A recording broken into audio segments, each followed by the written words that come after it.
S ನಮಸ್ಕಾರ. ನಾನು ಶಿವಮೊಗ್ಗ ವಿರೂಪಾಕ್ಷ ಮಾತನಾಡ್ತಾ ನಿಮ್ಗೆ ಹೇಳ್ತಾ ಇದ್ದೀನಿ. ಭಾಳಷ್ಟು ಜನ ಹೊಸದಾಗಿ ರೇಷನ್ ಕಾರ್ಡಿಗೆ ಅರ್ಜಿಯನ್ನು ಹಾಕ್ಬೋದು. ಶಿವಮೊಗ್ಗವನ್ನಲ್ಲಿ ಗ್ರಾಮವನ್ನಲ್ಲಿ ಬಿಟ್ಟಿದ್ದಾರೆ ಅಂತೇಳಿ ಜನ ಯೂಟ್ಯೂಬು ಅದರಲ್ಲಿ ಇದನ್ನು ನೋಡ್ಕೊಂಡು ತಪ್ಪು ಅಭಿಪ್ರಾಯ ತಿಳ್ಕೊಂಡಿದ್ದೀರಾ. ಆದರೆ ಬಿಟ್ಟಿದ್ದಾರೆ.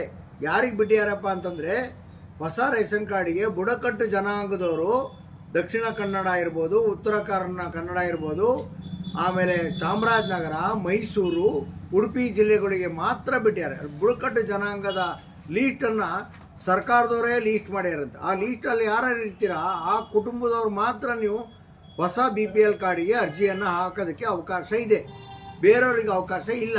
ನೀವೆಲ್ಲ ತಪ್ಪು ಅಭಿಪ್ರಾಯ ತಿಳ್ಕೊಂಡು ಶಿವಮೊಗ್ಗದ KSRTC ಬಸ್ ಟರ್ಮಿನಲ್ ಪಕ್ಕ ಇರ್ತಕ್ಕಂಥ SDP ಸರ್ವಿಸ್ ಸೆಂಟ್ರಿಗೆ ಬಂದು ಶಿವಮೊಗ್ಗ ವಿರೂಪಾಕ್ಷ ಅವ್ರ ಹತ್ರ ವಿಚಾರ ಮಾಡ್ತಾ ಇರ್ತೀರಾ.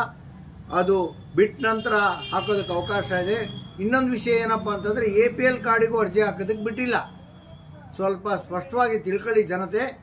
ಭಾಳ ಜನ ಗೊಂದಲಕ್ಕಿದ್ದೀರಾ.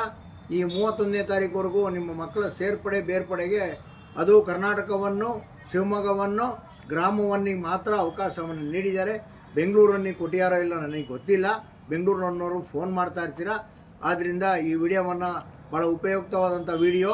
ರೇಷನ್ ಕಾರ್ಡ್ ಬಗ್ಗೆ ಭಾಳ ಜನ ಕಳವಳಗೊಂಡಿದ್ದೀರಾ. ಆದ್ದರಿಂದ ದಯಮಾಡಿ ಈ ವಿಡಿಯೋವನ್ನು ಎಲ್ಲರಿಗೂ ಶೇರ್ ಮಾಡಬೇಕು. ಇನ್ನೊಂದೇನಪ್ಪ ಅಂದರೆ, ಈಗಾಗಲೇ ರೇಷನ್ ಕಾರ್ಡಲ್ಲಿ ಹೆಸರನ್ನು ಸೇರಿಸಿದ್ದೀರಾ. ಸೇರಿಸಿದ ಮೇಲೂ ನಿಮಗೆ ಹೊಸ ರೇಷನ್ ಕಾರ್ಡು ಜನ್ರೇಟ್ ಮಾಡೋದಕ್ಕೆ ಬ್ಲಾಕ್ ಮಾಡ್ಯಾರ ಸರ್ಕಾರದವರು. ಆದ್ದರಿಂದ ಅದು ತೆಗೆಯೋದಕ್ಕೆ ಬರೋದಿಲ್ಲ. ಸರ್ಕಾರ ಬ್ಲಾಕ್ ಮಾಡಿರೋದನ್ನು ಓಪನ್ ಮಾಡಬೇಕು ರೇಷನ್ ಕಾರ್ಡ್ ತೆಗೆಯೋದಕ್ಕೆ ಅಂತ ವಿನಂತಿಯನ್ನು ಮಾಡ್ಕೊತೀನಿ. ಈ ವಿಡಿಯೋವನ್ನು ಎಲ್ಲರಿಗೂ ಶೇರ್ ಮಾಡಿ. ನಮಸ್ಕಾರಗಳು. Thank you. ಶುಭವಾಗಲಿ.